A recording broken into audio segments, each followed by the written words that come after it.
Dulquer Salmaan super താരമാവുന്നു. 2012 second show എന്ന സിനിമയിൽ നായകനായി അഭിനയിച്ചുകൊണ്ടാണ് മെഗാസ്റ്റാർ മമ്മൂട്ടിയുടെ മകൻ ദുൽഖർ സൽമാൻ തന്റെ സിനിമാ അഭിനയ ജീവിതത്തിന് അരങ്ങേറ്റം കുറിക്കുന്നത്. മമ്മൂട്ടിയുടെ മകൻ എന്ന ഒരു പരിഗണന ദുൽഖറിന് തുടക്കത്തിൽ കിട്ടി എന്നുള്ളത് ഒരു സത്യമാണ്. എങ്കിലും ദുൽഖർ സൽമാനിൽ ഒരു നടനുണ്ടോ? ദുൽഖർ സിനിമാ ലോകത്ത് നിലയുറപ്പിക്കുമോ? ഇങ്ങനെ 100 ചോദ്യങ്ങൾ പ്രേക്ഷകരുടെ മനസ്സിൽ ഉദിച്ചിരുന്നു. ഇതിനൊക്കെ ഉത്തരം പറയേണ്ട ഉത്തരവാദിത്വം ദുൽഖർ സൽമാനിൽ മാത്രം നിക്ഷിപ്തമായിരുന്നു. വളരെ റെസ്പോൺസിബിലിറ്റിയുള്ള ആക്ടറായ ദുൽഖർ സൽമാൻ തന്റെ ഏതാനും സിനിമകളിലൂടെ താൻ മികച്ച നടനാണെന്നും മലയാള സിനിമയുടെ ഒരു ഭാഗമാകുകയാണെന്നും അതിനേക്കാളൊക്കെ ഉപരി ഇന്ത്യൻ സിനിമയുടെ ഇതിഹാസ താരമായ തന്റെ ബാപ്പച്ചിയുടെ പേരിന് താൻ ഒരു അപഹാസ്യമല്ലെന്നും അക്കമിട്ട് തെളിയിച്ചിരിക്കുകയാണ് ദുൽഖർ സൽമാൻ എന്ന നടൻ.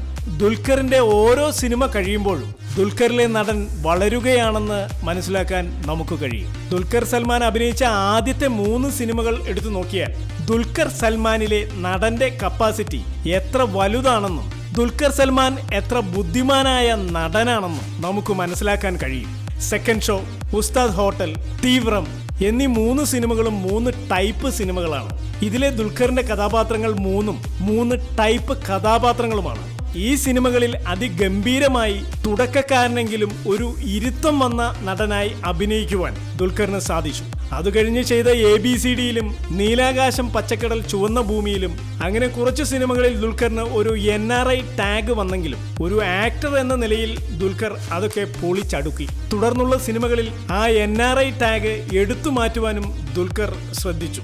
ഇന്ത്യയിലെ മികച്ച ഛായാഗ്രാഹകന്മാരിൽ ഒരാളായ രാജീവ് രവിയുടെ കമ്മട്ടിപ്പാടം എന്ന സിനിമയിൽ നായകനായി അഭിനയിച്ച ദുൽഖർ സൽമാനെ ബോളിവുഡ് സിനിമകളുടെ സംവിധായകൻ അനുരാഗ് കശ്യപ് പ്രശംസിച്ച് എഴുതുകയുണ്ടായി. ദുൽഖർ സൽമാനിലെ നടന്റെ പരിപക്വതയാണ് അത് ചൂണ്ടിക്കാണിക്കുന്നത്. ജീവിതത്തിൽ ദുൽഖറിനെ ഏറ്റവും സ്വാധീനിച്ചത് ദുൽഖറിന്റെ വാപ്പച്ചി മമ്മൂട്ടി തന്നെയാണെന്ന് ദുൽഖർ അഭിമാനത്തോടെ പറയുന്നു. വാപ്പച്ചിയുടെ എന്ത് ചെയ്യുമ്പോഴുമുള്ള ഉത്തരവാദിത്വം അത് കുടുംബത്തോടായാലും കേരളത്തോടായാലും ഇന്ത്യയോടായാലും മതത്തോടായാലും ഒക്കെ ഉത്തരവാദിത്വമുള്ള ഡിസിപ്ലിൻഡായ ഒരാളാണ് തന്റെ ബാപ്പച്ചി എന്ന് ദുൽഖർ സൽമാൻ അഭിമാനത്തോടു കൂടി പറയുന്നു. GQ മാഗസിൻ പുറത്തിറക്കിയ ഇന്ത്യയിലെ ഏറ്റവും സ്വാധീനമുള്ള 50 യുവാക്കളുടെ ലിസ്റ്റിൽ 4ാമതെത്തിയത് ദുൽഖർ സൽമാൻ ആയിരുന്നു. GQ മാഗസിൻ നടത്തിയ തിരഞ്ഞെടുപ്പിൽ ഇന്ത്യൻ ക്രിക്കറ്റ് താരം സാക്ഷാൽ വിരാട് കോഹ്ലിയെയും ബോളിവുഡ് ഹോട്ട്സ്റ്റാർ രൺവീർ സിംഗിനെയും പിന്തള്ളിയാണ് മലയാള സിനിമയുടെ സ്വന്തം DQ അതായത് ദുൽഖർ സൽമാൻ GQ മാഗസിനിൽ 4ാം സ്ഥാനം കരസ്ഥമാക്കിയത്. ദുൽഖറിന്